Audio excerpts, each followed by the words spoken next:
Good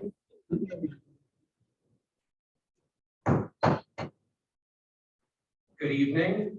Welcome to the Homeless Committee meeting for the April 28th, 2022. Rosalinda, please call roll.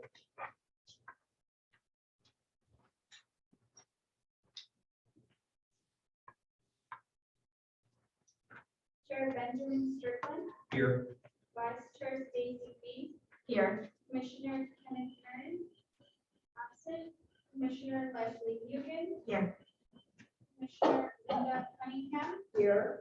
Commissioner Glenn Nash. Here. We have a quorum. Yes. Very well. At this time is a period to review the agenda. If there's any items that arose after the 72-hour posting deadline, this is the point in the meeting where a vote may be taken to add the item to the agenda. Are there any items that would like to be added to today's agenda? Seeing none, we're now going to move into public comment period. Members of the public wishing to address the commission on matters within the jurisdiction of the city of Seaside, but not on this agenda, may do so during the public comment period for up to 3 minutes. Comments on specific agenda items are heard under that item. For the public record, please state your name. Members of the public wishing to make public comment, please step up to the podium.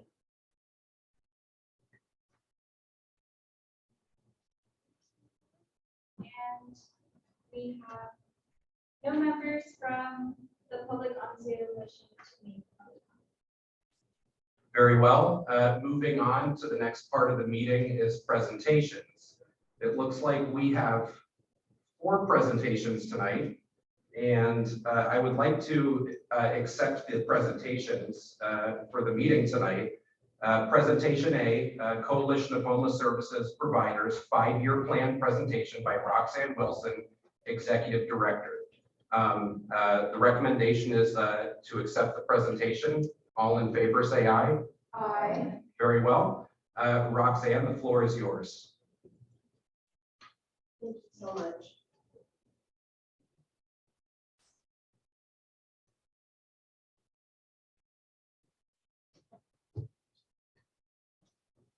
So my name is Roxanne Wilson, and I'm the Executive Officer of the Coalition of Homeless Services Providers. Our organization is in charge of running what's called a continuum of care. So when I describe what we do, it's more like we're systems builders. We're data collectors. We analyze what's happening in the network. We look at the performance overall, and we make calls on what type of interventions we need to be bringing to the table. We find funding, et cetera, et cetera. Most recently, it was about September or July of last year, the coalition released a series of reports that led up to the 5-year plan to reduce homelessness from 50%. So that is what I'll be presenting to you today. We originally had a 10-year plan, and about year 12, we realized it was not working. So we decided that we were going to bring together a bunch of stakeholders and review the plan. We wanted to make sure that that plan was going to be informed by local data, and we were going to incorporate the input of all of the stakeholders, from people experiencing homelessness to elected officials, even to service providers and staff of the counties and the cities. We had hired a national consulting firm called Focus Strategies. And Focus Strategies work with us, the County of Monterey's Department of Social Services, the County of Monterey's Health Department, also San Benito County, because our continuum is a two-county continuum, and also the city of Salinas, having 50% of the entire population living in the city. As I mentioned earlier, there were several reports that was released leading up to the plan. We did a preliminary system assessment. We had looked at the system performance at that very moment, that point in time. We did some predictive modeling. We did a housing market analysis, many stakeholder input sessions. I think there was about 6 of them. And we also did a community survey. There were many guiding principles that we used. So we wanted to, of course, to make sure that whatever we came up with was going to be embedded with dignity and respect. and that we were going to have a plan that was informed by people with lived experience. Housing focus across the board. We cannot solve homelessness if we are not staying focused on creating housing interventions. And also, we wanted to make sure it's, again, data-driven, coordinated, and equitable. The goal, like as I mentioned earlier, is to reduce homelessness over the next 5 years by 50%. So just looking at those targets, we looked at the baseline year of like 2019, 2020. For the entire continuum of care, we counted 2,704 people on a point in time count. And what it looks like is that, well, if you look over the next 5 years, we accounted for there to be an increase. There was a lot of assumptions made about the 2019 pit. It was a really rainy day. It also showed a decrease. And so a lot of people just felt like it wasn't realistic that we showed such a decrease in the 2019 pit. So we wanted to include an increase, a slight increase, and over time, we would like to see that drop down to a total of 1,297 people between both counties.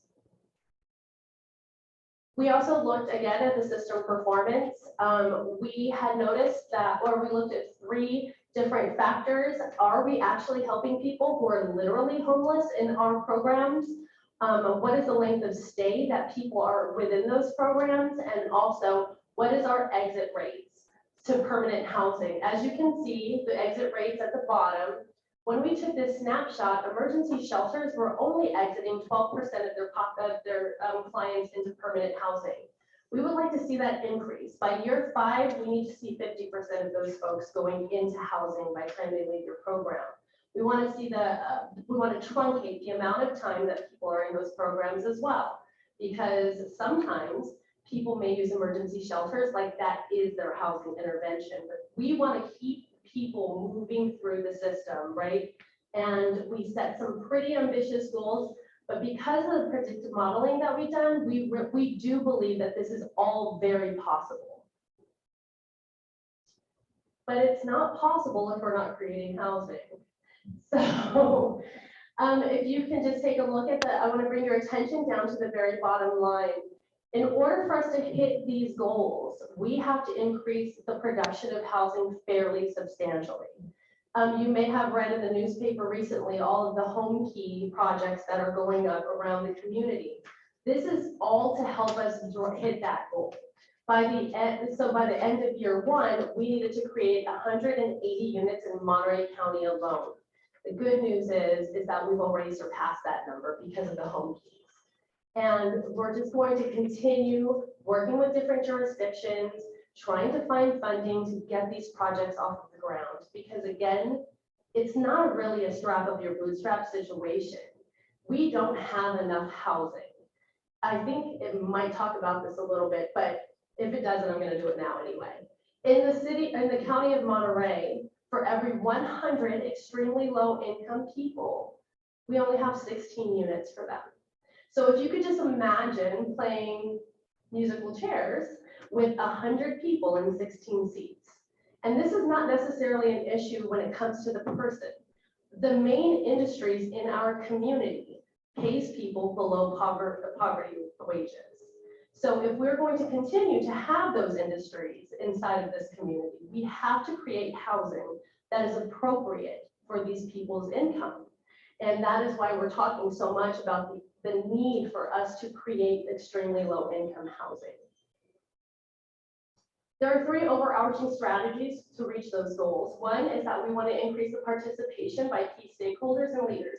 So one of the reasons why I'm here this evening is because obviously the city of Seaside is a major stakeholder. I'm sure you drive around and you see what's happening on the street. So we want to figure out a way to build partnerships and work together so we can come up with a solution for this city. We also want to improve performance, as I mentioned in that previous slide, and we have to figure out a way to expand services to people who are currently unsheltered. There's this rapport building process that has to happen. Once a person hits chronicity, they've lived in the streets for more than a year, it takes a lot of resources to pull them out, and it takes a lot of trust building in order to get them to want to engage. So the way you build that trust is by bringing services to them. Some of the things that we've done so far in this past year is we implemented a mobile outreach team that does case management in encampments.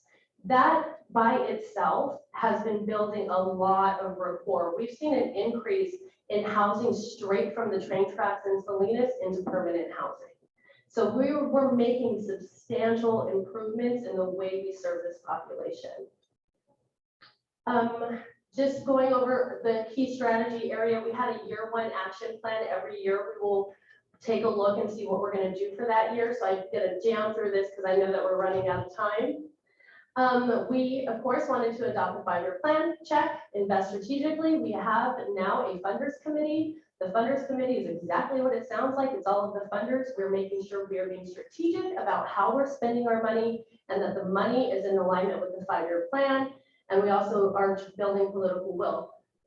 On July 14th, 16th, 4th, I'm going to tell you when the real date, when I know.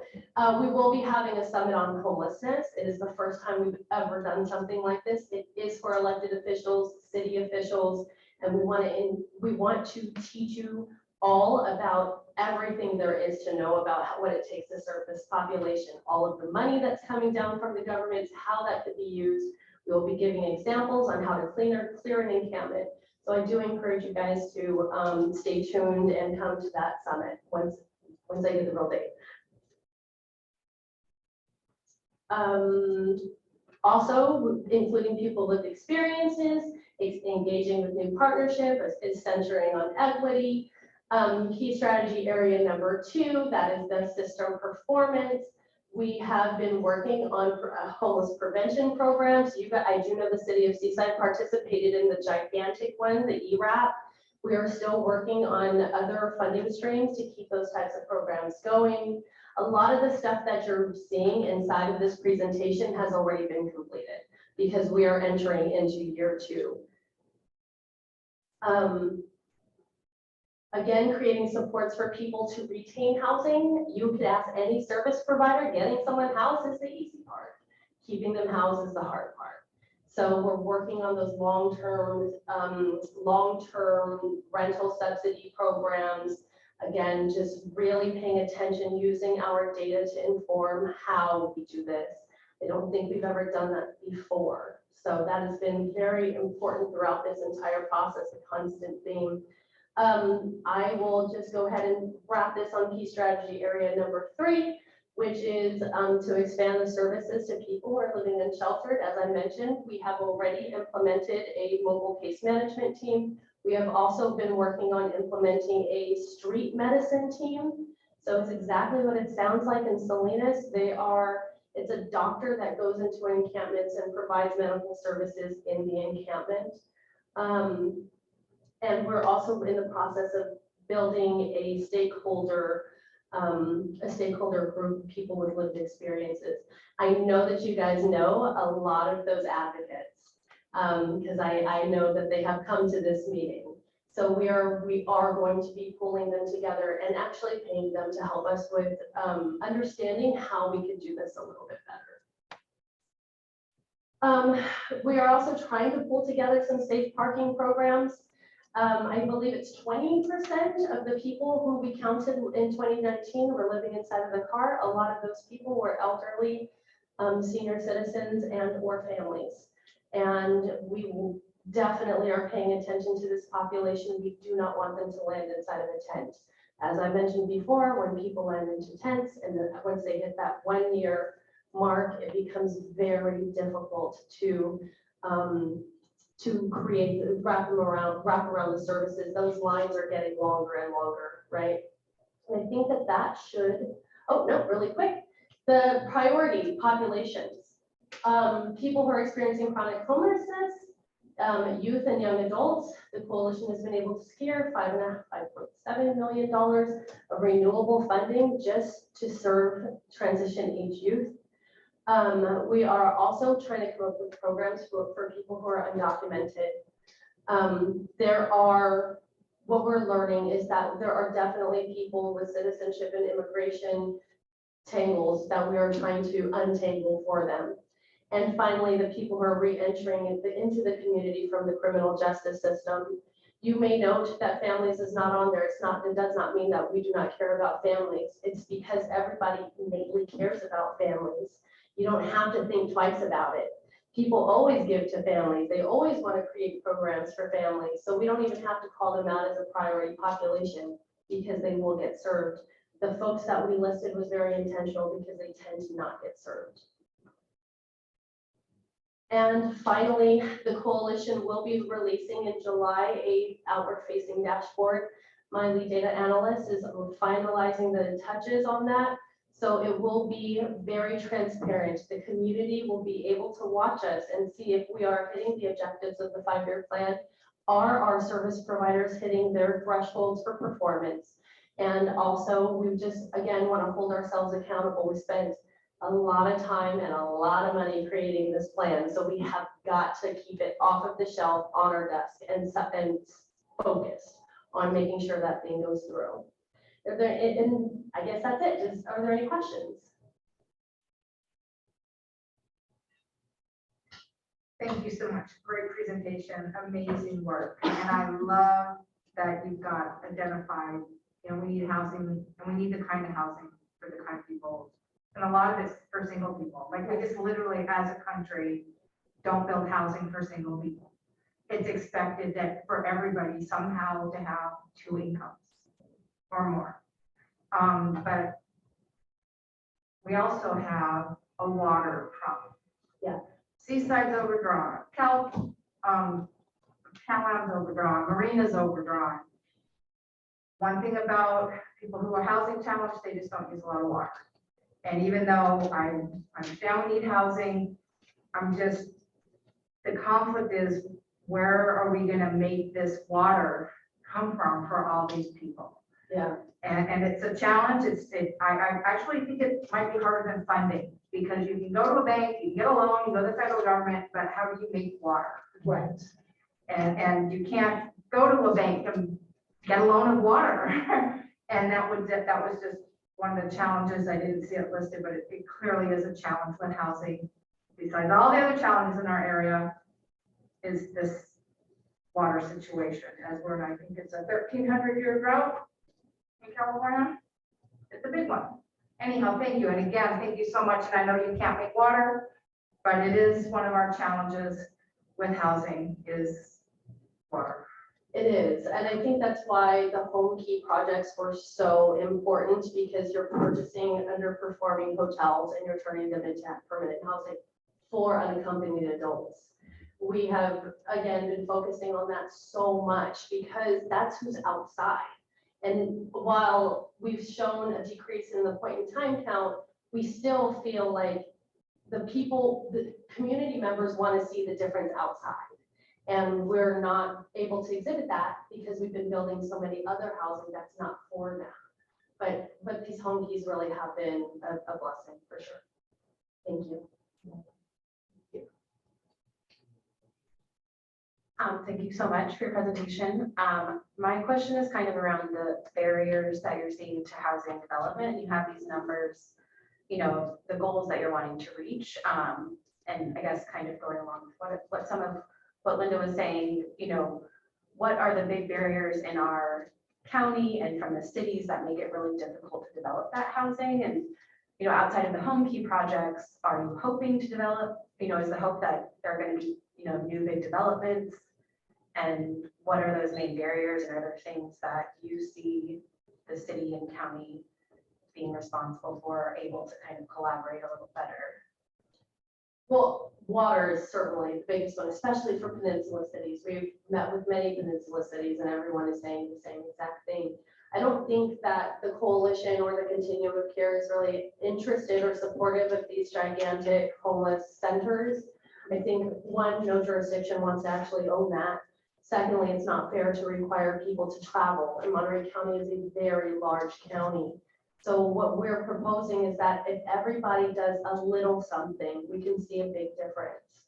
And there are development developers, I suppose is the right word, who's a part of the coalition, and they are trying to find a way to work here on the peninsula, but it seems as though that we just need the political will. It has to be a marriage between all of the right stakeholders. I do believe that we're making some movement. It's gonna have to be creative, because the land is not, I know it looks like we have a ton of land, but a lot of that is not developable. A ton of Fort is not developable.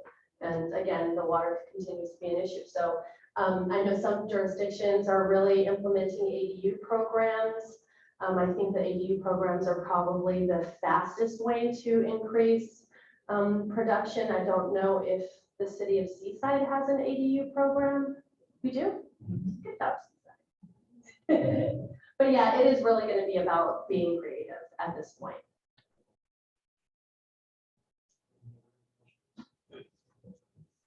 You mentioned something about regarding safe parking. Yeah. Now, is that different than what the county has? No, it's not different. It's just not enough. Yeah, so the county has theirs, and then there's the one that's rotating, and I think there might be a few spots in Seaside where it stops at, but I'm not exactly sure. We just need more. A lot of, as I mentioned earlier, a lot of the folks living in their car are senior citizens.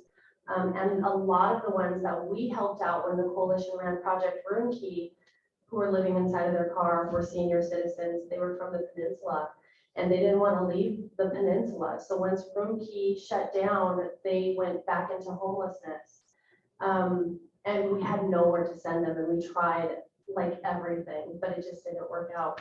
So the point is, Reverend, is that it would be great if we had, again, even just small programs across, small safe parking programs is like a little thing that a city can do to make a big difference.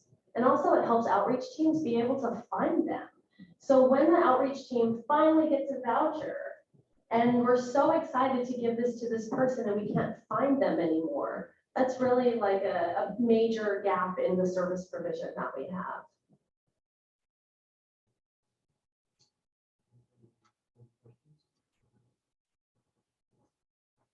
I was wondering, what other jurisdictions have you worked with besides Monterey and San Benito counties? So our continuum of care is only the two counties, but what the cities within, we obviously have a very strong partnership with the city of Salinas and a very strong partnership with the city of King. There are other properties that the coalition is overseeing, mostly in Marina. Those are the McKinney-Vento properties that was transferred over under when Fort Ord shut down. But we are presenting to the city of Pacific Grove, and I'm just hopping around from city to city, telling them about this great plan, and hoping that we can establish stronger partnerships with each jurisdiction. I also was wondering, you're working like boots on the ground, helping out folks that are struggling with homelessness. You're building relationships with all of them. My question is, have you helped them do outreach for perhaps members of their family that they might not be in communication with, that can maybe help them in situations that they're struggling with? So that is called diversion. And we are working to figure out how we can create a substantial diversion program in our community. The problem is that there's no funding that actually pays for diversion as an intervention. So communities that do have diversion programs, it's often incorporated into other types of programs that they're operating. But we are doing the research to figure out what are the best practices so we can implement in our community. It is, I was just telling them, it's like the best way to get somebody off the streets is to reunite them with their family. We agree. Roxanne, thank you so much for your presentation, for answering all of our questions, and all around for all the hard work you're doing in your community. It's a great job. Thank you. Thank you so much, Mr. At this time, I would like to open it up for public comment for the presentation on Coalition for Homeless Services Providers 5-year plan. You have 3 minutes. For the record, please state your name.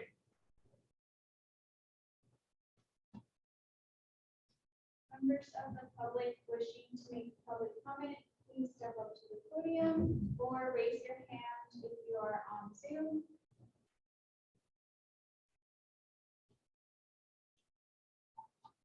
At this moment, there are no members of the public wishing to make public comment. Very well. Moving along to our next presentation, the Salvation Army Program Housing Department presentation by Yesenia Lopez Rubio, Housing Program Manager, and Lacey Baldridge, Resident Service Coordinator. All in favor, say aye for accepting the presentation. Very well. The floor is yours. Thank you so much for inviting us.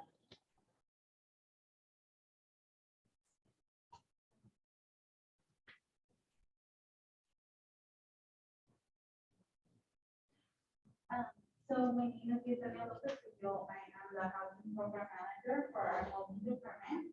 And this is Lacey Baldridge. She is our resident service coordinator. So we are a small part or half of the housing department team. And we are going to introduce our 3 programs. So I'm going to get us started. So we have 3 programs at the Salvation Army. We have our Frederickson House Emergency Shelter, our Casa de las Palmas Transitional Housing Program, as well as our Phase 2 Transitional Housing Program. As the first point of contact, I'm going to go a little bit over our application process. So the first step for families to get connected with us, they can be referred from other agencies. 211 often refers people over, or just Googling us. That's generally how we get people calling. But they complete an initial phone screening with myself. Through that, we're going over our eligibility requirements. We do have a little bit of a list for those. Of course, we're looking at barriers currently to make sure that we're meeting the needs of the community. From there, once the screening process goes well, we give them an application. They have to complete the application in full. It does require some documents such as social security cards, birth certificates. If they're working, we ask for pay stubs and employment verifications, and all that good stuff. After the whole application comes in, we do require a background check to come into the program.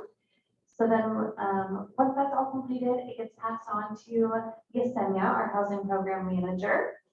And she'll get connected with the family to complete a more in-depth phone assessment, talking about what our program is, what goals the family is looking for as far as their housing, and how best we can help meet those needs. And then once that phone assessment is completed, they are placed on our wait list. Our wait list is generally, we say about 8 weeks, but of course that's always rotating as families come in and out of our program. And then individuals who are placed on the wait list are called in order of when that phone assessment was completed, so whoever comes in first. So some of those eligibility requirements that I was talking about earlier is homeless status. So we go off the HUD guidelines. They do need to be either currently homeless or at risk of homelessness within 30 days. So that could be people out on the streets already in an emergency shelter, people being, like we're seeing a lot of evictions right now. That's a lot of what's coming in. Employment status is another one. So our transitional housing program, the families are required to be working at least 32 hours. However, we're working with that to come into program for at least 30 days. So we want to see that employment for the transitional housing program. For our emergency shelter, the family does not need to be working to come into program. However, we're going to be working towards employment within the first 30 days so that they can have some income coming in and really save to get into housing. We also look at child custody. So our programs are serving families with children under the age of 18. So anyone coming into program must have at least 50% custody of their child to be eligible for our programs. Along with that, we are a no tolerance program. So that's no drugs or alcohol, including marijuana. We are not a recovery-based program, but we do require that as far as our eligibility requirements go. We are working with people, so right now it's generally a year rule, so we want a year of recovery. However, we're working with people as far as the barriers in the community. And lastly, we do criminal background checks. So anyone convicted of a felony, violent offense, or sexual offense will not be accepted into the program, just for the safety of others, especially as we're serving families with children.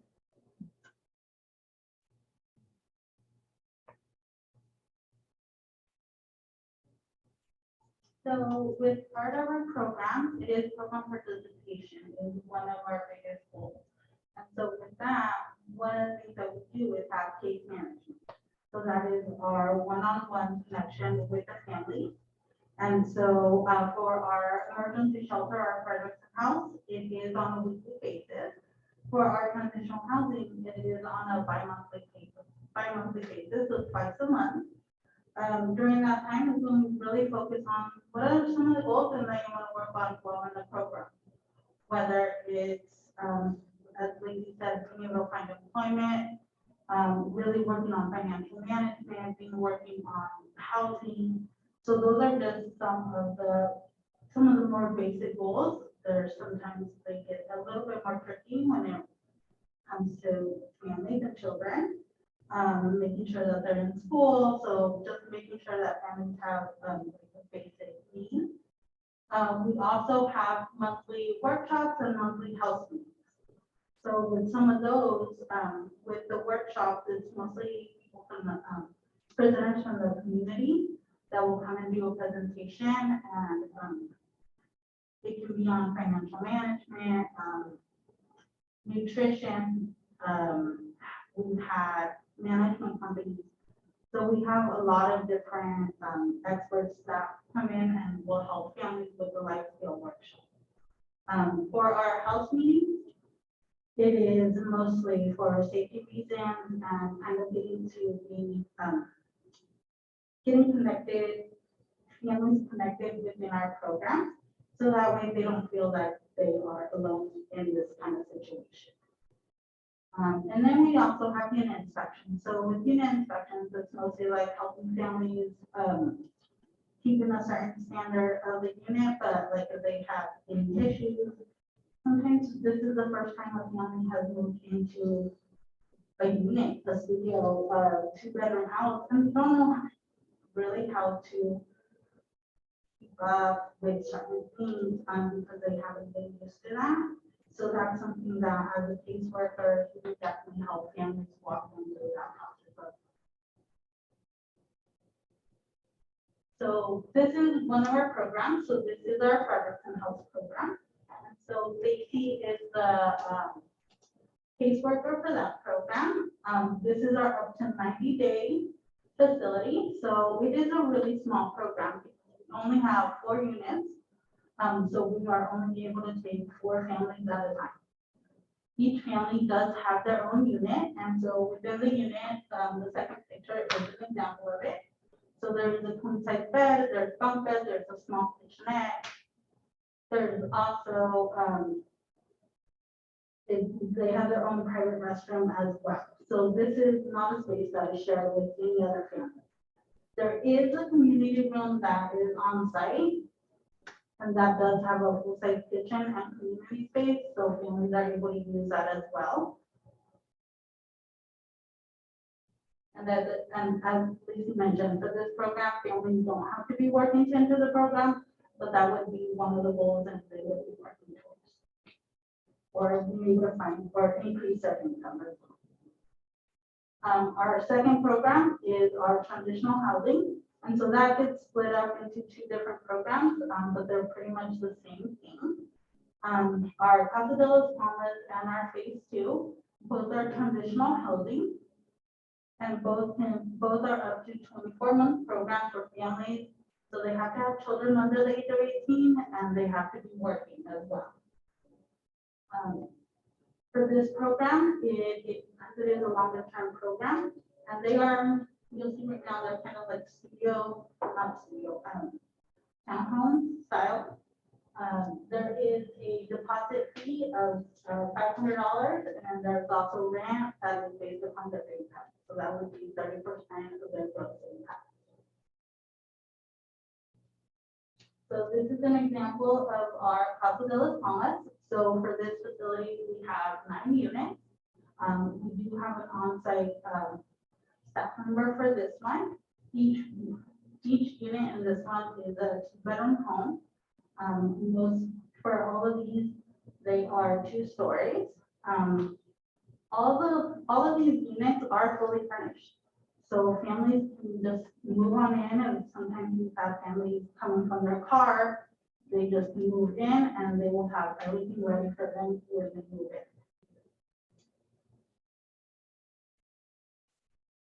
This is our phase 2. And so with this one, we do have 6 units. 3 of them are for ADA units. So if someone has, they need more services or a wheelchair, we can accommodate for families as well. For this one, 3 units are 3-bedroom and 3 units are 2-bedrooms.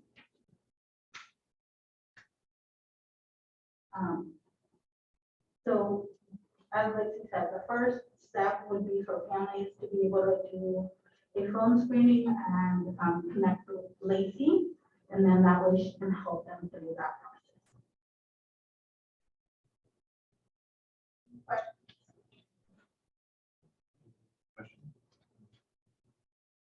I had a question. When you're helping out some of these families and they need to find work, do you have bus passes or schedules if they don't have their own transportation to get to work? So we are able to work with one of our other departments, which is our Good Samaritan Center in San City. And so sometimes they're able to get a little bit more service, and if there is a need, then we would have to just contact one of the caseworkers. One of the other things that we've had to do as well is just really connect with other services, such as like the workforce development or another service that the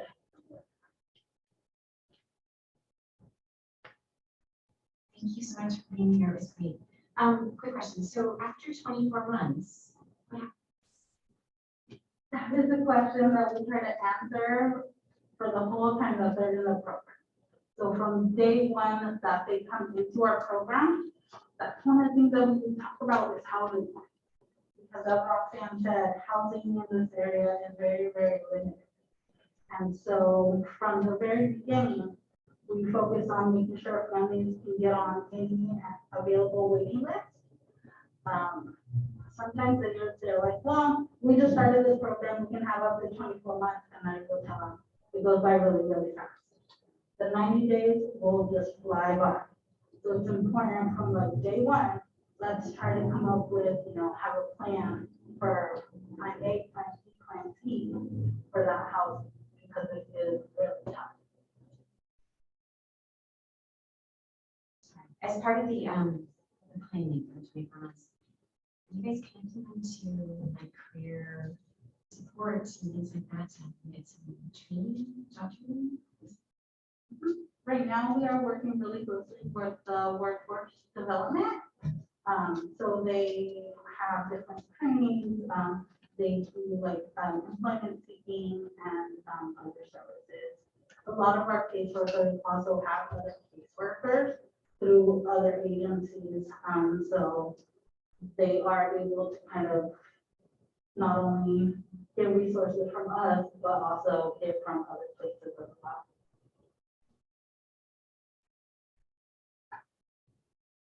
Thank you. It's a great presentation. Are these facilities located in Seaside? And how can we help you? One of the things that would be really helpful is just kind of having awareness of the program. So if there is like just kind of knowing that we are here, we're a really small program, especially compared to like other emergency shelters.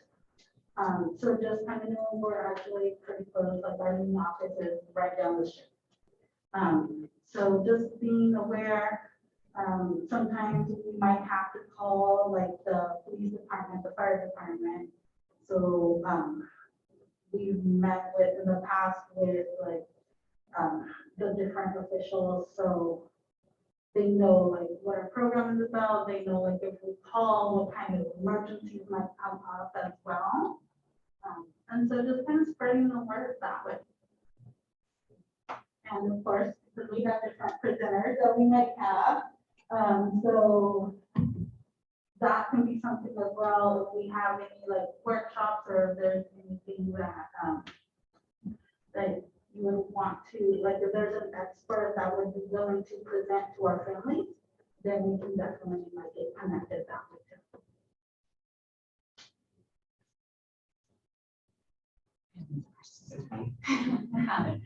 So transitional housing, from what I understand, there's very little of it here. And so the plan that we just heard about, it sounds like more housing, more development is important. But are there other things that are happening outside of that to increase transitional housing? I don't know, so that's what I'm saying. That is kind of like a tricky question, just because, with a lot of the funding throughout the years, transitional housing has been cut out.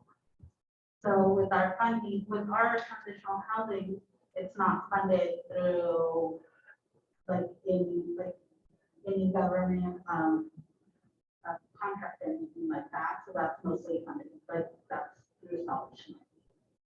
So with transitional housing, it's more and more limited now. And sometimes it's, the population is very specific to the different programs in the community.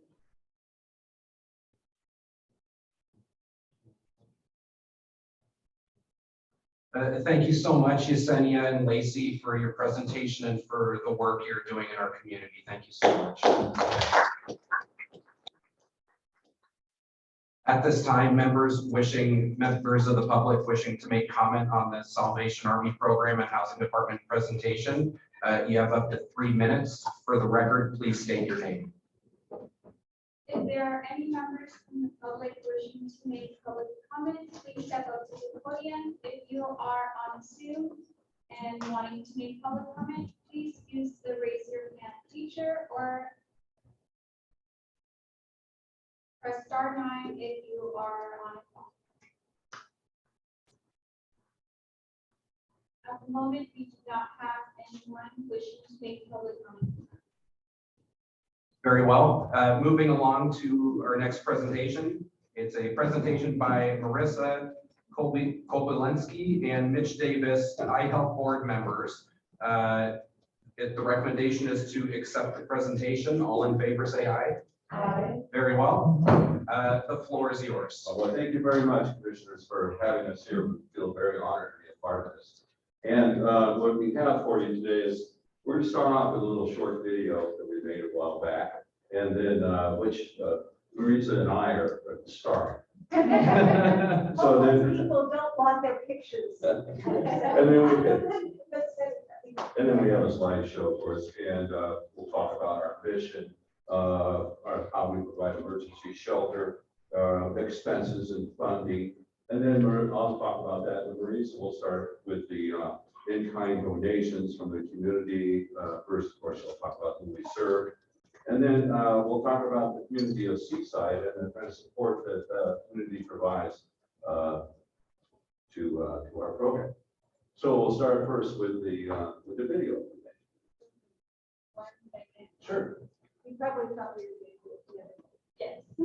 So we have some faith-based communities in the city of Seaside that provide shelter for some of our men and women. And then also other groups provide meals. I'm a Rotarian myself, and the Rotary Club of Seaside is very good about providing meals for, I believe, both the men and the women's program. So we'll talk about some of that in the presentation, of course.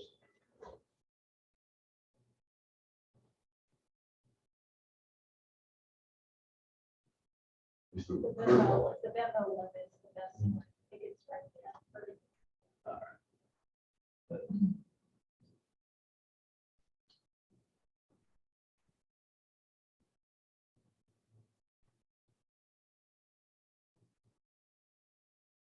I help us to. We're gonna take out the bus now. Share to the Zoom. Okay.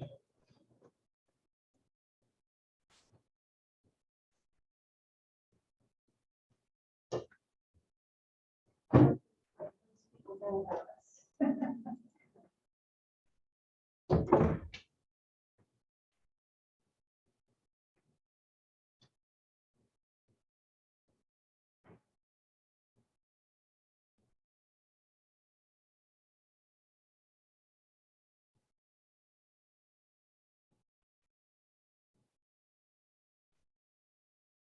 We need to optimize with the- to Castroville, Carmel Valley, and all points in between, taking our homeless clients to their evening lodging at one of our 30 faith-based locations. A meal is served by either the host or a local service club.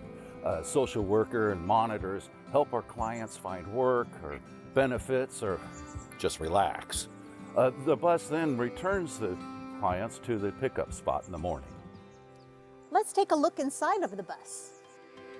Each client has a sleeping mat that's here in the back of the bus, along with a sleeping bag and an individual duffel that is locked during the day here in the bus and goes with them to every location.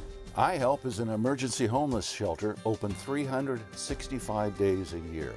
Last year, it served 187 individual clients. iHelp is part of Outreach Unlimited.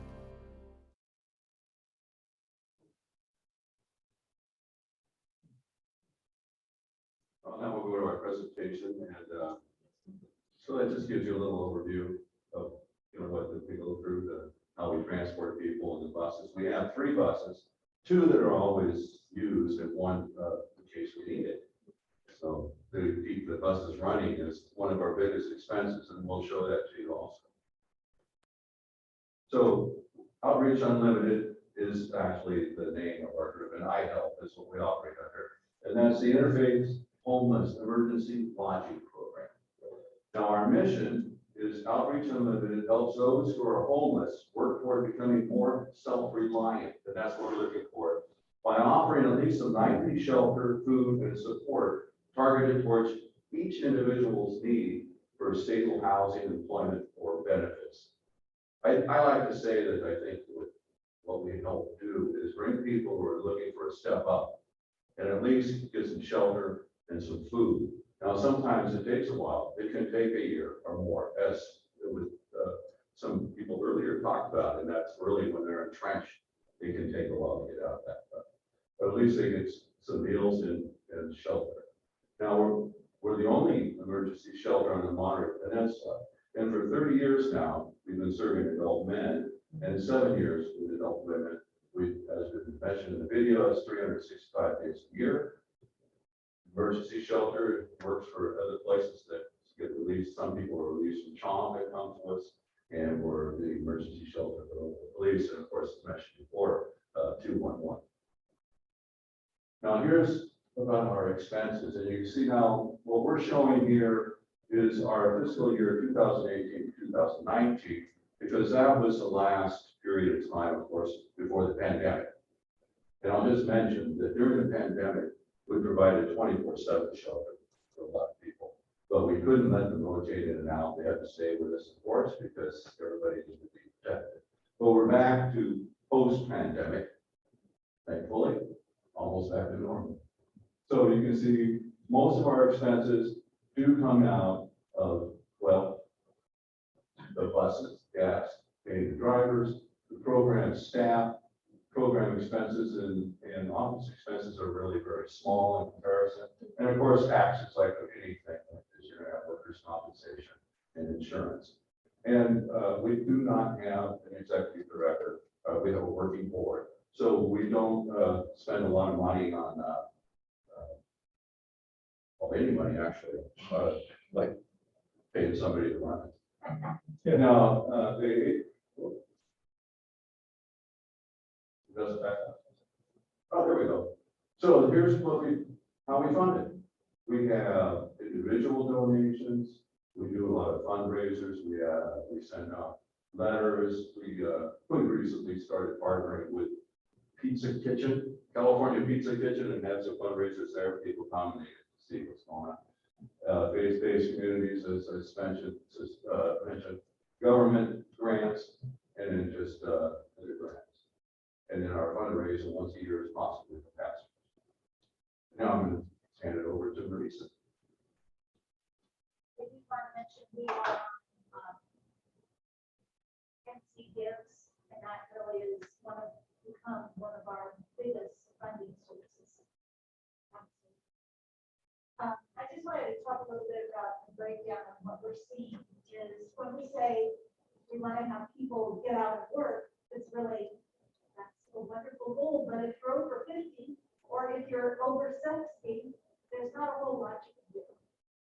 And a lot of our homeless population tends to be maybe more medically challenged and more mentally, have a few more mental problems, which also prevents them from working. That's why we say it's not, when they come to our program, it's not just to get a job, it's also to learn how to live your life and get some benefits, if that's possible, so you can get on with living your life.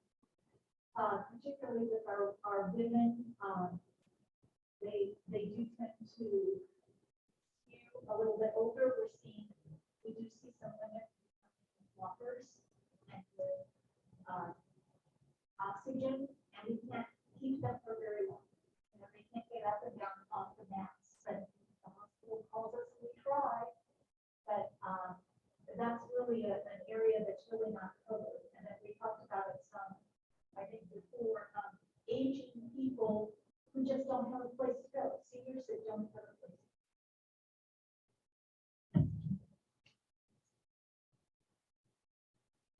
So in 2019, we had I put this, right now we have on our books 23 men currently, and 19 men per average in 2019. It's just recently jumped up to 23. We'll cap it at 25 for the men. And the reason for that is the bus can't hold anymore. And many of the spaces that we go to in places of faith just don't have that much room for many more people than that. And the women, right now there's 9 currently, and in 19 the average is 12, and our max for that is 16. And that's really not everybody has a seat on the bus. And we had 187 different individuals in 20. This is in-kind donations. Our program is a micro program only, and so we rotate almost every night to a different place where a meal is provided. And so what we try to put up here in this, and we were educated on this, we should talk about what is the in-kind, what do the communities give that's not located on our budget. And so we kind of figured out that if you have to go and for everybody in our program in 2019, and have a lodging and $10 for just one meal, many times that, it would be over $1 million.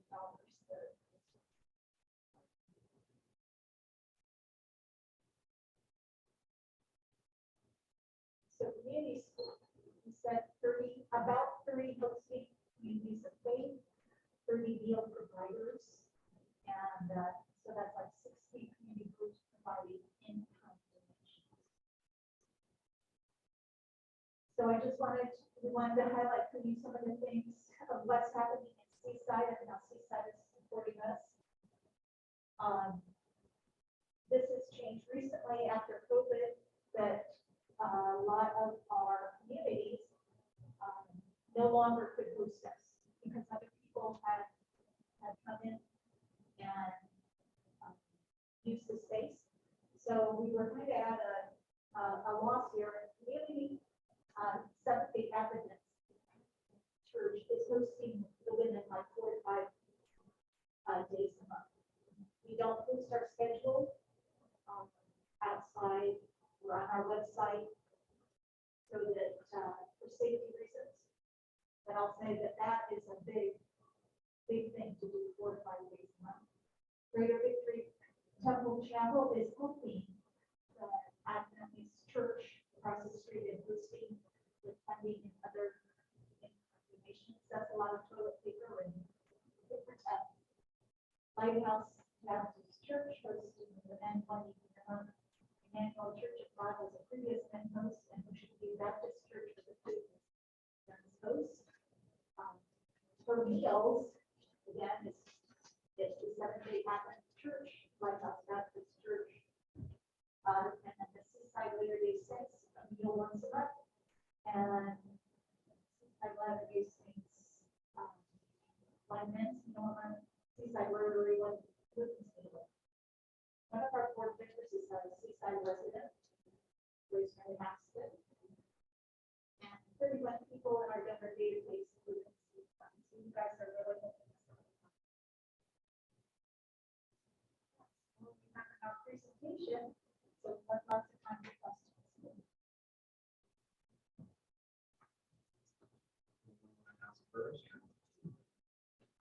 So I just have a question logistically. The meals are served at the same location that is hosting people for the night. Yes. So if a different location is hosting the meal, they'll bring it to the, Right, sometimes, Shelters. like, for example, the Rotary Club, you know, a church is probably the manner of what they're seeing at a church, and the club brings it. And it used to be they'd actually sit down and have a meal with the participants. And really, that's such a satisfying thing for everybody. You get to know people that are, you know, that are struggling. And you get to see what it's really like and see that they actually can carry on a conversation with you and thrill people, and it just brings it. For example, we experienced my Rotary Club, which is Pacific Road. They started sponsoring a meal for the men eight years ago or so. And then, so it gives us the opportunity to give a service community, get out and actually serve, right? Literally make the meal and serve it. And so, yes, that's the way it usually works. Now, occasionally, some churches, like Teresa's, will actually, they host and serve. Just to make it clear, so some of the churches or synagogues will host for multiple days, and they just can't do it remote. They can do 1 week, they can do that, but they are fine to open and boosting, and that's where the service clubs usually come in. Or some of the churches are too busy, they can't host, but they'll say, we'll do it.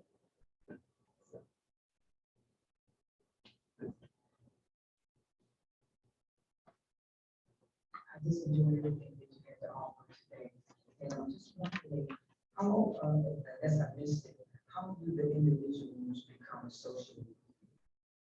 And you mentioned something about their review. So what's going on through the course of the day? Well,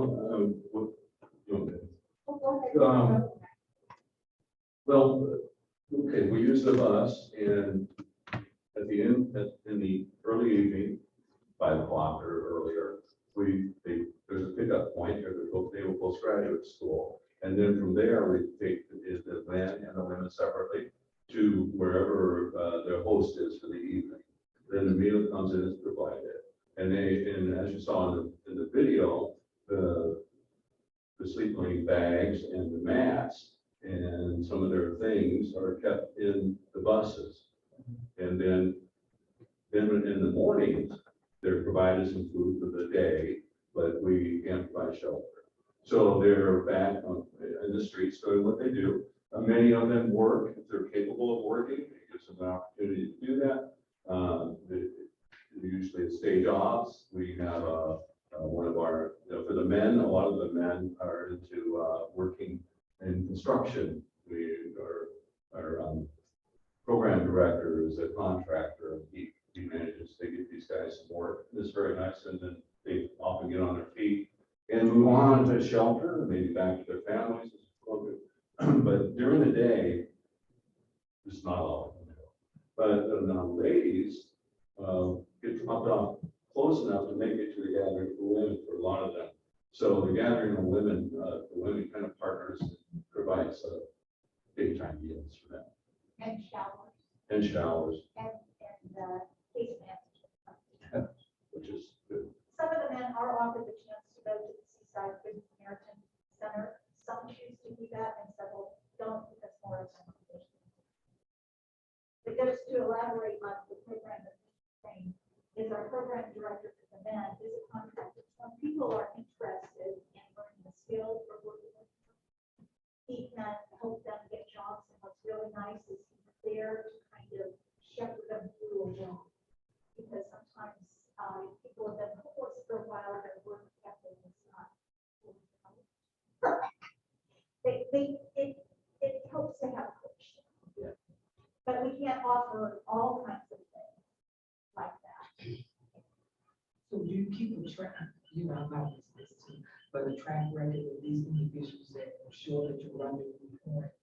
And is there like roster or they're just, don't have to actually be accountable to you? They have to show up on the roster. Before they come into our program, they have to have an interview. And the interview is to make sure you're clean and sober and answer a few questions to see if you're in a mental state to be in a group. Because every place you stay is like a big home. And so you can't have some people who are kind of not willing to work with other people and do small chores like pick up trash. And if they don't make it that night, usually the monitor or the program manager who leads the bus will say, hey, go get, cleaned up and try again the next night.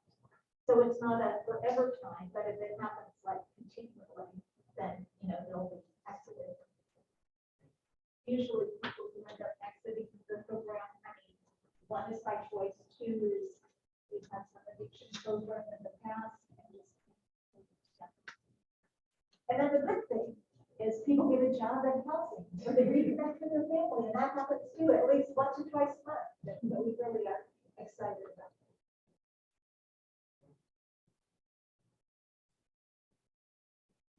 I have a question.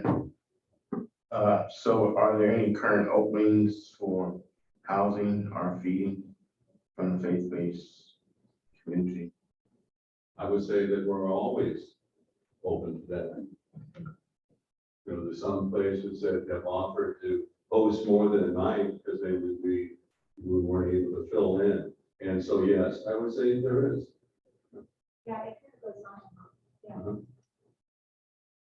But thankfully, not a lot, usually only have one or two. And sometimes people will choose to just pay for a meal, and that means they just will get it. Can't pay the food money.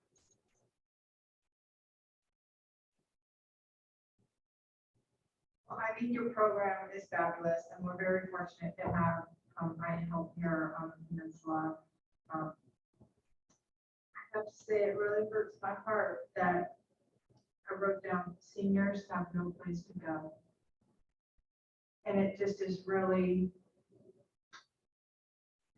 sad that there's just no place to just be in your final years and just be able to be, if you don't have enough financial income. And that seems like a sad situation, especially in a place so much wealth close by.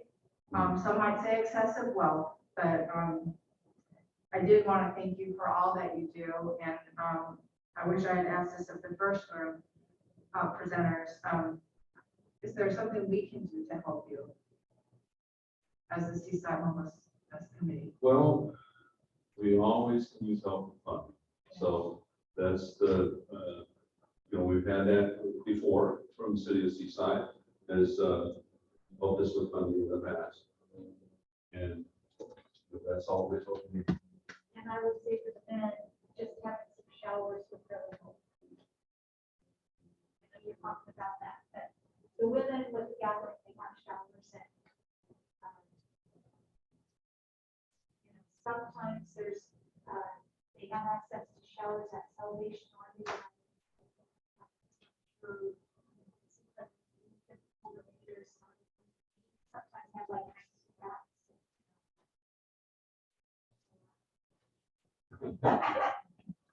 We do have one or two faith-based communities that'll have a shower, but that's only twice a month, so we have to depend on, you know, the spark here or getting a.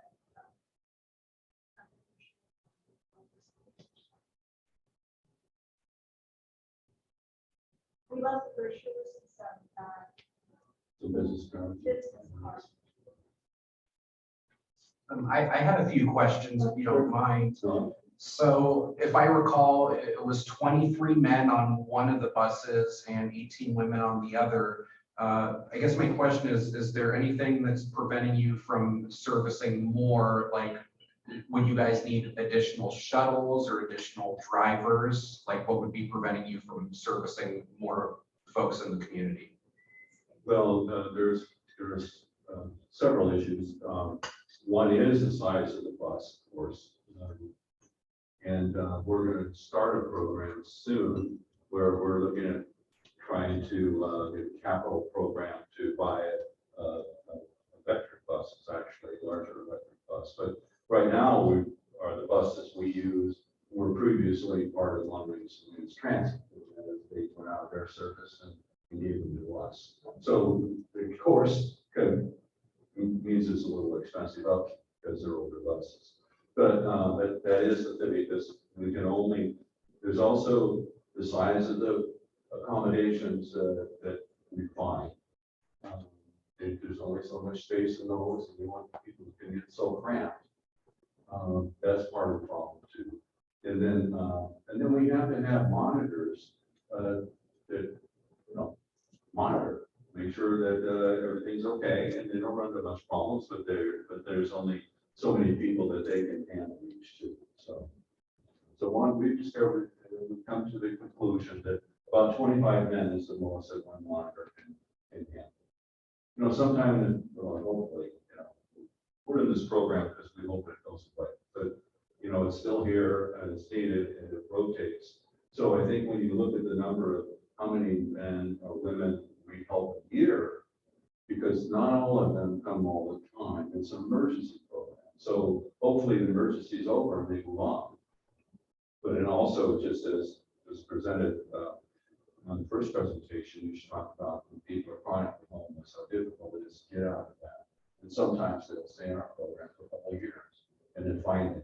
And we had one gentleman who was like that, and he's one of our drivers now. And he has housing, but he was on the down and out. Things were difficult for him. He came to our program, started to get back on his feet, learned how to be a bus driver. We paid for that. You have to get the license. And now he's one of our main bus drivers, and he has his own housing now. And it's sometimes he might be a monitor, but I think he's given up on the moment. I would say that if we expanded our program, basically, we have to. Yeah. Because we have trouble getting bus drivers, we have trouble getting monitors. Right now, we're doing overtime on our bus drivers. So they'll drive the men, and they'll drive the women, and then they'll come back and drive the men to a location. Because we run 7 days a week, so you can't have 2 single bus drivers all the time. So if we expanded, we need like 1 or 2 bus drivers. We need at least, for each program, we would need at least 3 monitors, 2 or 3 monitors. And we would need 30 different places to stay if it's just men, or 60 places for women. We used to be in Salinas way back in forever. And Salinas have approached us sometimes to expand, and we're going like, I don't know, we have to come up with 6 teachers, double our buses, and double up, and we just are, don't have the bandwidth to do that. I mean, maybe we could look at one program, but we have found in like 2019 was the first time we had to turn some people away. But most of them, there's only like 3 or 4, so we haven't seen that there's enough necessarily.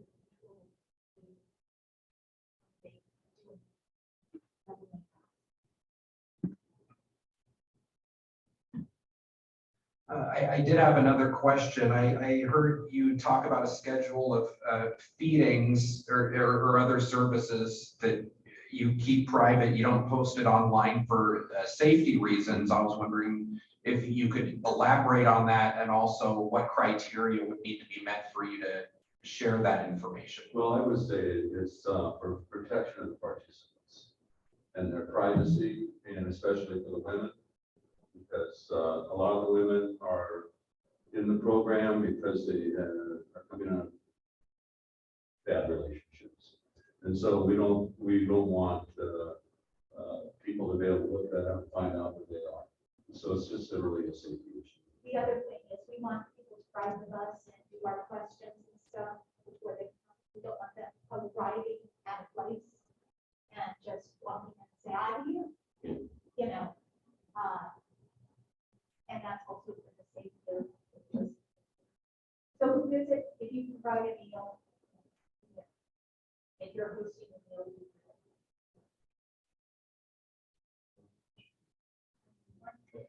And this, it sounds like your program's for single adults. Yes. Okay, thank you. They're single like, adults, no pets. Yeah, well, and that's a challenge. I mean, it is. That's another. it's another challenge. You can't blame somebody who's got nothing for wanting something, you know, love and hold and love you back. Yeah, But it's, I understand the challenge of pets too. It's And right now, our program is the public, you have to be vaccinated. There's no barriers. That keeps some people. And I just have a comment.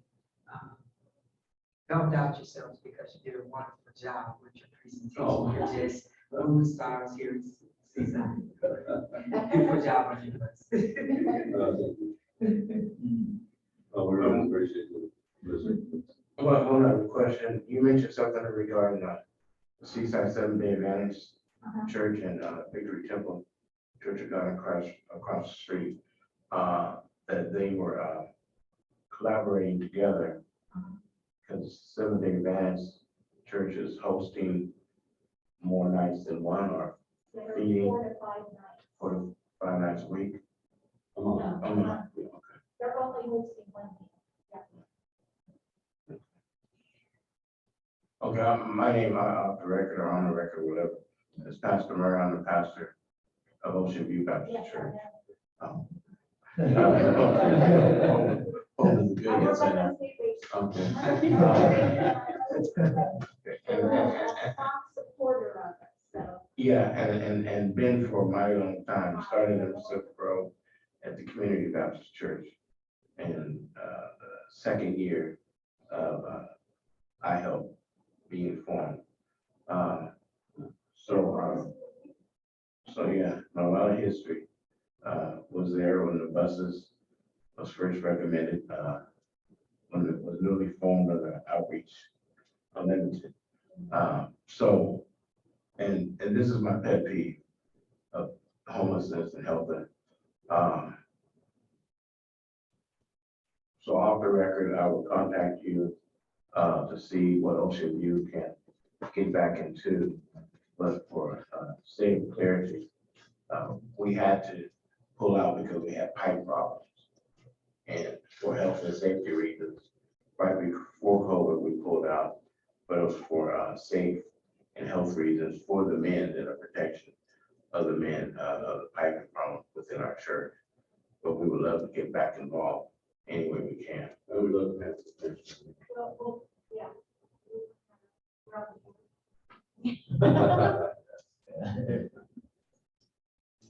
Any more questions, comments? Marissa and Mitch, thank you so much for your presentation today, and the work you're doing is incredible. It's great to have you in our community helping out. Thank you. Thank you. Appreciate it. At this time, we'd like to open up for public comment on the presentation by Marissa Kolbielinski and Mitch Davis and the iHelp board members. Members of the public, you have 3 minutes to state comments, and please state your name for the record. Members of the public wishing to make public comment, please step up to the podium. If you are on Zoom, please use the raise your hand feature or press *9 to raise your hand.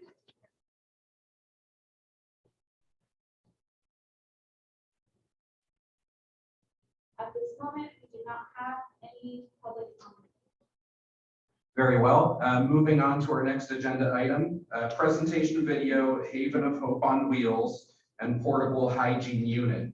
The recommendation is to accept the presentation. All in favor, say aye. Aye. All right, the floor is open for Haven of Hope on Wheels. Is this one an online presentation?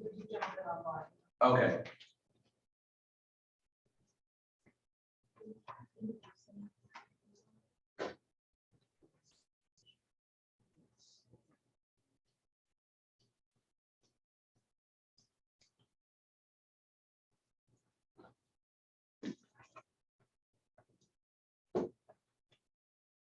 So we have Kevin Thompson.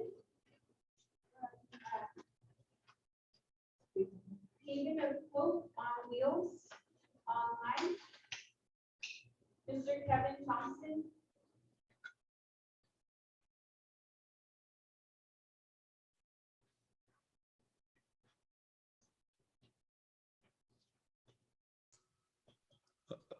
Hello, can you hear me? Yes. Yes. Okay. Well, thank you very much. Yes, my name is Pastor Kevin Thompson, and I want to apologize in advance because we didn't put together a presentation. But I just want to say, Mr. Chairman and Madam Vice Chair and the commissioners, we just want to thank you for this opportunity and giving us this forum and this space to come and just share, some of the things that we're doing in the northern part of California. I want to give a special thanks to Ms. Gwen Nash just for reaching out and all our conversations and her dedication to your beautiful, beautiful community there on the peninsula.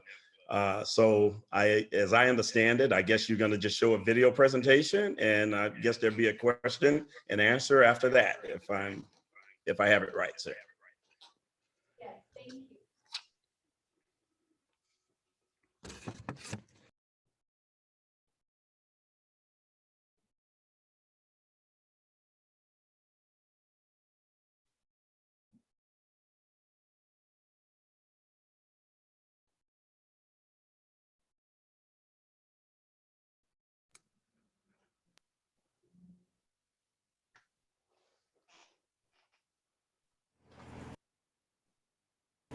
Life is a bed of roses. Now hopefully I smell like one too. Without this Haven of Hope with showers and clean clothes and everything, I'd be lost. After my shower, I feel much better about myself. I feel amazing. The shower was nice and warm and gives you more energy. You feel more confident about yourself.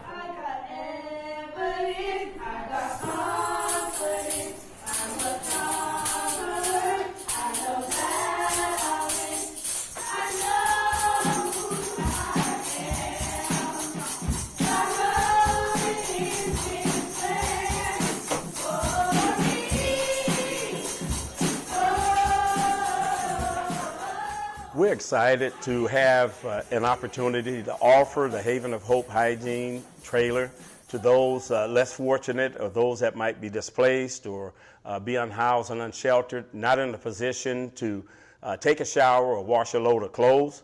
I don't believe that individuals should have to call 911 and have the first responders come and pick them up and take them to the hospital just so they can get a shower and a hot meal.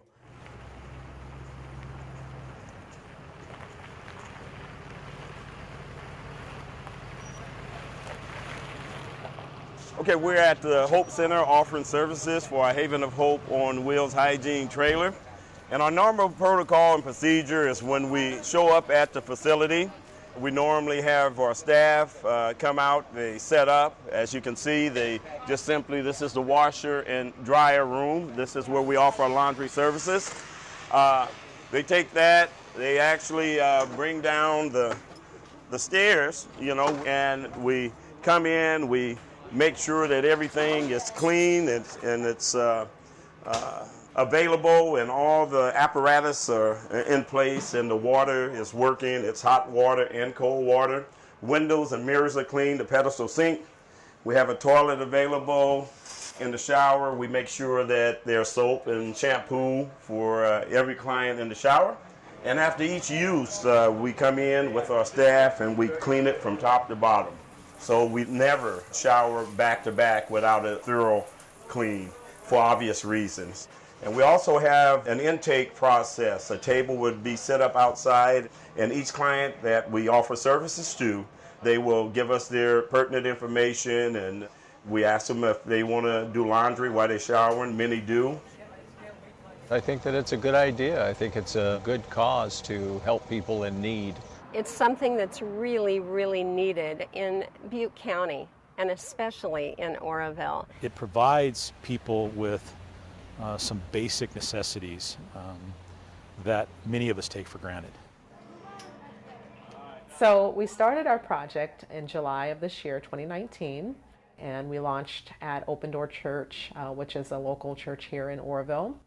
And so far, we've served over 100 individuals. So we're really excited about that. We do serve 2 days per week, but our goal eventually is to have a second, third, and more than that as far as the units, because we do understand there's a great need, not just here within the city of Oroville, but within other cities and regions within our area. We're just hoping and praying that other individuals will come alongside of us, and those with the means will step up and say, okay, you know, you need 2 of these, here's 2, let's go shopping for them now. This is what we're looking for, sustainability. We're looking for the continued operational costs to make sure that the vision does not die. Please, by all means, if you want to join with us and help us in our endeavor, come join us. We want to work with everyone. We want to work with those that have a heart for people. And I myself, I would love to make an appeal, not just to our government, but to our local cities and the surrounding cities. Get involved. You want to argue or fuss and complain about those that are out on the streets, but if you make a difference in their life, it makes a world of difference for your whole city. To rather have someone laying by the sidewalk and knowing that they're not smelling good, knowing that they're down and depressed, then begin to lift them up. Begin to get them over here to get a shower. Begin to give them something to eat. Begin to make a change in their life. Everybody needs a hand.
Pastor Kevin, this is Chair Strickland. I was wondering if in your own words, you can give us an overview and explanation of Haven of Hope on Wheels. Absolutely, Mr. Chairman. And, once again, we're just excited to have a program and to have launched the Haven of Hope on Wheels hygiene trailer. First of all, it's just been so rewarding. We thought that we're going to be a blessing to so many of those that were in such desperate need, but it truly coagulated us as a community, brought us together, just knowing that in some cases, all someone needs is a shower and get their clothes washed and get a haircut at the same time. And those same individuals got the courage once they were clean. They were able to go sit in a doctor's office for the first time without being embarrassed because of their condition. And as my wife said, they may not have been smelling well at that time. And also, individuals that have neglected going to see a physician. They could have easily averted, getting colon cancer or something because they were able to get checked out. Also, we look at just the testimonies, Mr. Chairman, of individuals that come to our facility with just skin issues, skin disease, and just have the ability to take showers on a regular basis. Those situations has dried up. Not only that, we know that housing first is our number one priority, is to get people housed.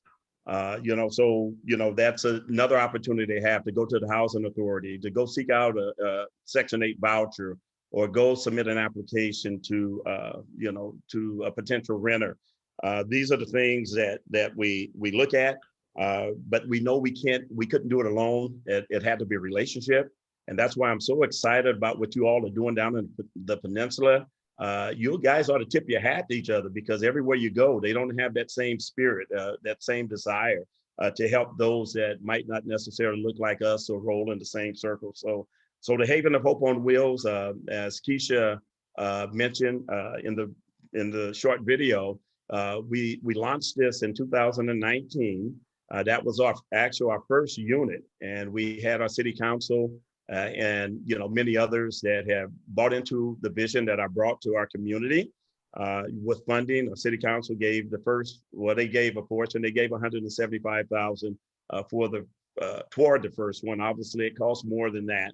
A lot of well wishers, community buy-in, tri-tip dinners. You know the song. And just our endeavor to make sure that we expand our territory as far as we can. We were able to purchase a second one, and through funding and grants and so on and so forth that were made available to us. So we were able to reach a larger audience with one of these units. We can do up to 12,000 showers. Just on a 5-day rotation per year. We can do roughly 6,000 showers. That was our target, but we can go well beyond that, because these things are workhorses. As long as we have water, we can get that, the mission can be accomplished. So that was our second one. And we got such buy-in. There's so much success is that, we were able to purchase a third one. In our community here in Butte County, because if you remember in 2018, we had what we called a Camp Fire, with the most deadly fire, I guess, in the history of California, in the Paradise area. And we're just 18 miles away from the ground zero there. So we were in a position to help the first responders, those that were working and rebuilding. We were able to offer showers to those individuals as well. And just on this year, just 2 months ago, we were able to purchase our fourth one. And it's such a success. This particular one has 10 stackable washers and dryers, because we found that most people would rather wash clothes than, in some cases, take a shower. So that really says something about individuals that might be down on their luck at this moment, but they have a desire to bounce back. And we're big on individuals not being disruptive, to give what we're doing a black eye. So those that are defacing property or not being respectful to business owners, we don't have a lot of time for those individuals. We try to send them to someone else that can help them. But everyone that we come in contact with, sir, they are so appreciative of what's going on. On this past week, the reason we couldn't get down to Monterey is because we launched our facility over in a pallet shelter here in Chico, California. I've got 178 units that just went up. So one of our facilities is over there offering those services. So I guess in a nutshell, we just want to be the best servants that we can. Once again, and we actually, before our Bishop W.W. Hamilton passed away, we were talking about expanding to Monterey and to Stockton, California. But Pastor Ronald Brett, what an awesome man over at Greater Victory Temple. And I'm sure all the pastors in your community and leaders have the same heart and compassion, but I just so happen to know him and his work and his service, and also Miss Gwen Nash. I mean, just people that truly have a heart for your community. So pretty much that's it in a nutshell. And if anyone have any questions, I'll be more than glad to try or attempt to answer them for you.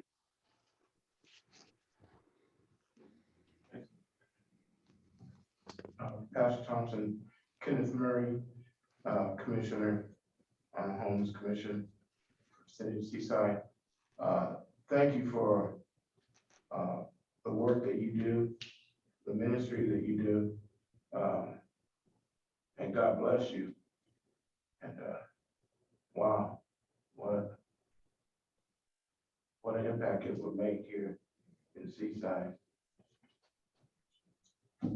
That's all. I mean, it's just enormous, awesome. And, you know, Mr. Murray, if you, at some point, I don't know if it'll please this commission, if, you know, we will have an opportunity to, you know, spend time on some kind of presentation, getting something maybe in your hands to see if this is something that you can implement down in your area, whether it be with our organization, just expanding there, or if you have someone that's able to do the job, you know, that is welcome as well. You know, it's all about the people, sir.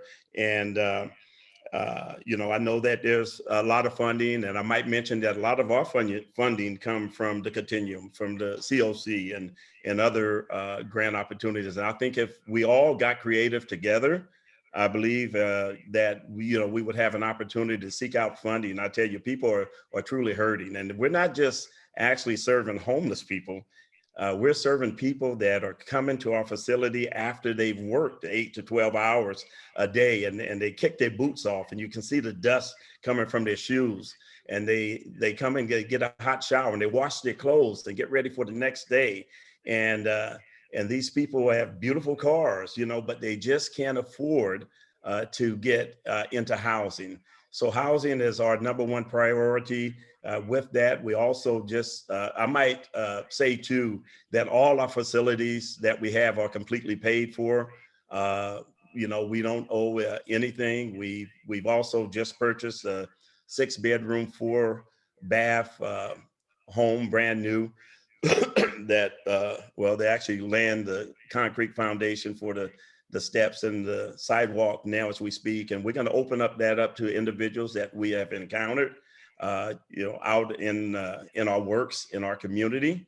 So there's a lot of other things. We were just awarded this facility that I'm sitting in now. It's a little over $8 million here, and it was conveyed over to our nonprofit just so we could continue to work. So I know that if people really had a heart, and if we can really help you all sell this, if we'll get down there and we work with you, whatever it takes, I would just encourage you, do everything you can to get people clean, so they can stand flat-footed and make wise and conscious decisions for their community. I guarantee you, if they had the opportunity, they won't let you down.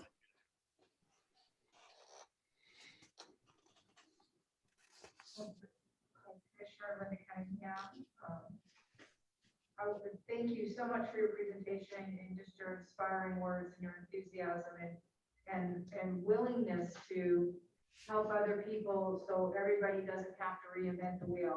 I'm a big fan of that, and I hope that we can find a way to take advantage of your information and bring this type of opportunity to people in our area. I had a couple of questions. So when are you buying, I'm assuming you're buying these trailers from some organization. Do they come with the truck? Is the truck a separate price?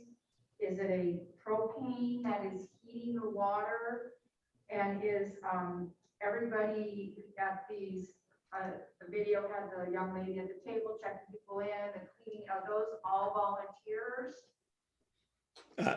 Well, we do have our drivers or paid staff. A lot of the people that you've seen, they were volunteers, but ma'am, I'm of the notion that, it's one thing about volunteers, we don't put a lot of faith in that because they don't have to give you a 2-week notice. They can leave and leave you high and dry. So I believe in making sure that individuals that come out and volunteer, if there is a way to get some operating capital to make sure that we give them sustainable income where they can continue to do the great work. I think that is the most important thing. It would be a shame to, get a facility, a great investment like this, and then not be able to man it because you can't keep workers, keep volunteers to do it. So I would encourage, no matter what, with these facilities, always include operational costs. And yes, the trucks are and the trailers are different. The trailers are actually custom built. If you look at the ones that was on the video, they come with showers, toilets, sinks, stackable washers and dryers, outlets. And if you look very closely at the back of the bed of the truck, you will notice that it's been retrofitted with a 500-gallon fresh water tank. And what you didn't see is on the trailer itself, there's another 500 gallons of fresh water. So our selling point was that we're mobile, because most people that really don't have the heart that we have, they would say, yeah, it's good, but not in my backyard. We all heard that before. So what we sell is this is a mobile unit. We're here for 4 hours and we're out of here.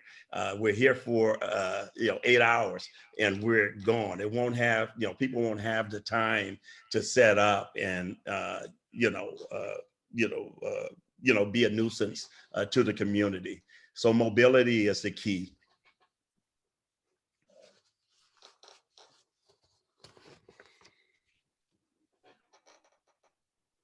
Pastor Kevin, I think what you're doing is amazing.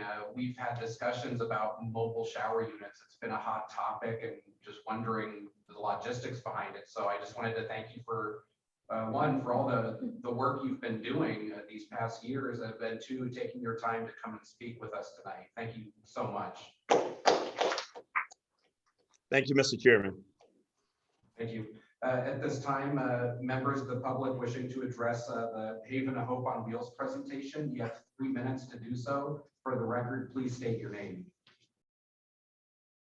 Members of the public wishing to make public comment, please step up to the podium, use the raise your hand feature, or press *9 if you are on the phone. At the moment, we do not have any public comment. Very well. That concludes our presentations for the evening. Our next item on the agenda is the approval of the minutes. So it's approving the minutes of the April 12, 2022 Homeless Commission meeting. Is there any discussion for accepting the minutes?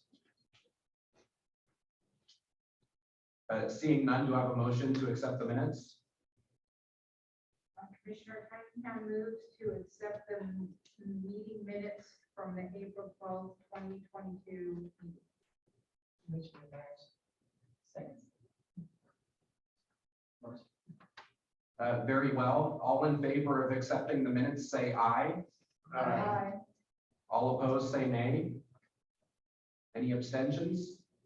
Approval of the minutes passes unanimously. Moving along, reports from commissioners. Commissioner Murray, do you have anything to report to the commission tonight? No. Very well. Commissioner Cunningham, do you have anything to report to the commission? I do want to say that I learned from our last presentation that we really need to help people do their laundry. Whether it's vouchers at the laundromat, if we can't get a truckload of washers, this needs to somehow, it's something I just hadn't had on my radar, and I'm really grateful. I think it's been on our radar. Very well. Commissioner Mugen. Hi, yes, thanks. Just a quick follow-up on the shed conversation we've been having before. I did get in touch with Home Depot and they are willing to give us a $200 credit toward the shed. And I talked to the shelter yesterday. They would like a larger shelter. So a larger shelter being the larger one that they were offering. And I think we have to vote on possible expenditure. Yes. So I think that we should vote on how much we're willing to expend on the shed. And we have $1,300 available still in the budget for this year, which ends June 30th. Yes. And I don't think we have any other potential expenses at this point. So I would recommend that we vote to expend $1,200 on the shed, which should be more than enough for what Leslie has been quoted, and would just, cover any taxes or anything else. And then also we have a little bit left over in case we do need to spend something. Just a point of order, since this item is not on tonight's agenda, is there a process where we would add this to the agenda, or would we have to hold a special meeting?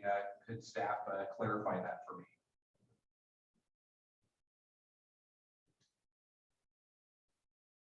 I know that we've had it on prior meetings, but we have not discussed the amount because we're doing the research. So we have a tentative special meeting on May, it's either 23 or 24.